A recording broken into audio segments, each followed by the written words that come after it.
બધાને good evening. ફરી એક વખતે હું ફૈઝ પટેલ, આઈડિયલ એજ્યુકેશન સેન્ટરનો ઓનર અને ફાઉન્ડર આજે એક વાત કરવા આવ્યો છું કે આવતીકાલે ધોરણ 10 અને ધોરણ 12ના જે બી વિદ્યાર્થીઓ છે સાયન્સ કોમર્સના અને ધોરણ 10 ગુજરાત બોર્ડના વિદ્યાર્થીઓની પરીક્ષા ચાલુ થાય છે. તો કઈ કઈ બાબતોનું બધા છોકરાઓએ ધ્યાન રાખવા જેવું છે તેની એક નાની સૂની વાત હું કરી લઉં. તો સૌથી પહેલાં તો ઘરેથી નીકળતા પહેલાં બધી જ વસ્તુઓ તમારે તમારી ચેક કરી લેવાની છે.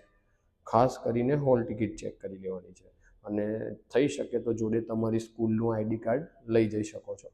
તો એક આઈડી પ્રૂફ તમારી જોડે હોય તો તમને પ્રોબ્લેમ ના આવે. હોલ ટિકિટ કમ્પલસરી લઈને જવાની, ભૂલી નહીં જવાની. જો તમે હોલ ટિકિટ ભૂલી જશો તો પછી તમને ઇશ્યુઝ આવશે. ઇશ્યુઝ એવા આવશે કે તમારે લેવા જવું પડશે, રસ્તામાં ભૂલી જશો તો એ બધું કેઓટિક થઈ જશે. કેઓટિક થઈ જાય કદાચ પેપર પર અસર પડે. તો એ બધી વસ્તુનું ખાસ ધ્યાન રાખવું. બીજી બધી જે તમારા બિલોંગિંગ્સ છે, જે બી તમારી વસ્તુઓ છે, પેન, પેન્સિલ, ઇરેઝર, શાર્પનર, જેની તમને એક્ઝામમાં જરૂર પડવાની છે, એ બધી વસ્તુઓનું ખાસ તમારે ધ્યાન રાખવાનું છે. ફર્સ્ટ ડે છે તો થઈ શકે તો સેન્ટર પર અડધો પોણો કલાક વહેલા પહોંચી જવું કે જેથી તમને તમારો નંબર, તમારો બ્લોક, તમારે ક્યાં બેસવાનું છે એ જગ્યા તમને મળી જાય. અને પછી જ્યારે તમે અંદર જાઓ ત્યાર પછી તમને જ્યારે હાથમાં પેપર આપશે તો તમને પેપર રીડ કરવાનો ટાઈમ આપશે 15 મિનિટનો. તો એ વખતે પણ તમારે થઈ શકે તો પેપર રીડ કરતી વખતે તમારે મેન્ટલી એવી રીતે પેપર રીડ કરવાનું કે પેપર જોઈને તમારે મેન્ટલી ડિસાઇડ કરી લેવાનું, નક્કી કરી લેવાનું કે પહેલાં તમે કયા પ્રશ્નો લખશો પહેલી 5 મિનિટમાં. પછીની 5 મિનિટ જે તમારી જોડે છે એમાં તમારે થઈ શકે તો તમે ડિસાઇડ કરી લો કે તમે કયો સેક્શન પહેલાં લખશો, કયા પ્રશ્નો તમને નથી આવડતા તો અધરવાઇઝ ઓછા આવડે છે તો કયા પાછળથી લખશો. એ બધી વસ્તુઓનું તમારે ધ્યાન રાખવાનું. અને લાસ્ટ તમારી જોડે જે 5 મિનિટ વધે તો તમે થઈ શકે તો સેક્શન એના જે તમારા ક્વેશ્ચન્સ છે એના આન્સર મેન્ટલી શું કહેવાય કે તમે લાવવાનો ટ્રાય કરો. મીન્સ કે મેન્ટલી તમે ડિસાઇડ કરો કે આનો આન્સર આવશે, આનો આન્સર આવશે, આનો આન્સર આવશે. તો એકચ્યુઅલમાં જ્યારે તમે સેક્શન લખો તો તમારો ટાઈમ એટલો બચી જાય, તમારે વિચારવું ના પડે.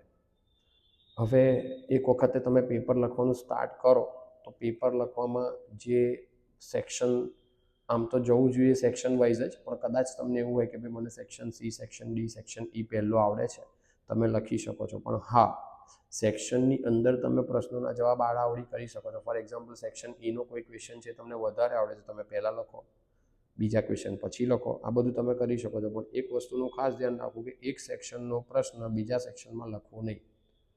હા, કંઈક એવું થાય કે ભાઈ આ ક્વેશ્ચન મારે હજુ લખવો છે અને મારી જોડે ટાઈમ નથી તો તમે સેક્શનમાં જગ્યા છોડી શકો છો. એક્ઝામિનરને ખબર પડી જશે કે તમે કેમ જગ્યા છોડી છે. બરાબર. બીજી એક વસ્તુનું ખાસ ધ્યાન રાખવું કે પેપર તમારું જેમ બને એમ ચોખ્ખું રાખવું, ક્લીન રાખવું, ચેકચાક ઓછી કરવી, અક્ષર વંચાય એવા રાખવા. એવું નહીં કે બહુ સુવાચ્ય અક્ષરોમાં લખવું ને પછી એના લીધે તમે સ્લો થઈ જાઓ ને ટાઈમ ખૂટે, એવું નહીં કરવાનું.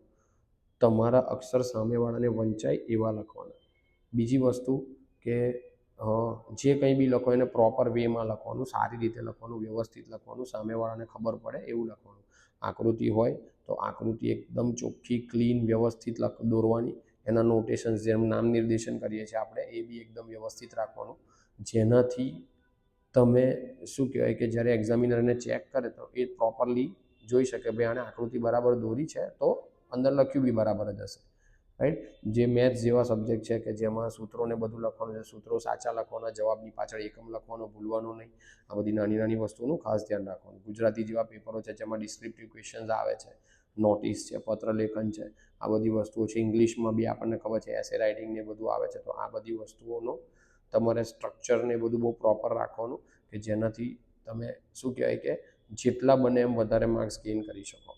તો હવે આ બધું થઈ જાય પછી તમારું પેપર પતી જાય. પેપર પતે પછી એક વખત પેપરને ખાસ ચેક કરવાનું. આ વસ્તુ ભૂલવાની નહીં કે તમને કોઈ આવડતો ક્વેશ્ચન છૂટી તો નહીં ગયો ને. આ વસ્તુનું ખાસ ધ્યાન રાખીને લખવાનું.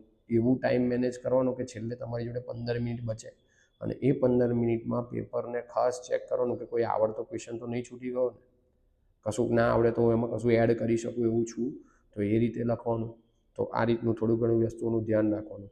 પેપર પતી ગયા પછી તમને ખાકી સ્ટીકર આપશે. ખાકી સ્ટીકર ચોંટાડવાનું ભૂલવાનું નહીં. તમે એક્સ્ટ્રા સપ્લિમેન્ટરી લીધી હોય એના પર પણ ખાકી સ્ટીકર ચોંટાડી દેવાનું.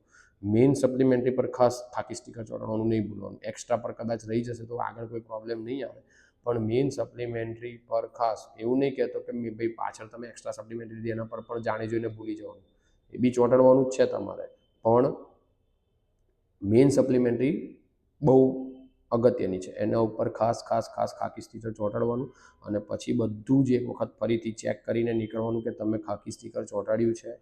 તમારી જે વસ્તુઓ છે, પેન, પેન્સિલ, ઇરેઝર, શાર્પનર, ખાસ કરીને હોલ ટિકિટ ને તમારું આઈડી, આ બે વસ્તુ તમારી જોડે છે. એ પછી એક્ઝામ હોલમાંથી બહાર નીકળવાનું.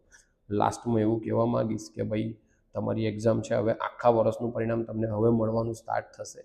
તો તમને બધાને ઓલ ધ બેસ્ટ. તમે બધા બહુ જ સારી રીતે પેપર લખશો. તમને બધાને બહુ જ આવડે છે, સરસ આવડે છે, બધું જ આવડે છે. બધું લખીને આવો, સરસ લખીને આવો, સારું લખીને આવો. તો તમને બધાને all the best. Thank you.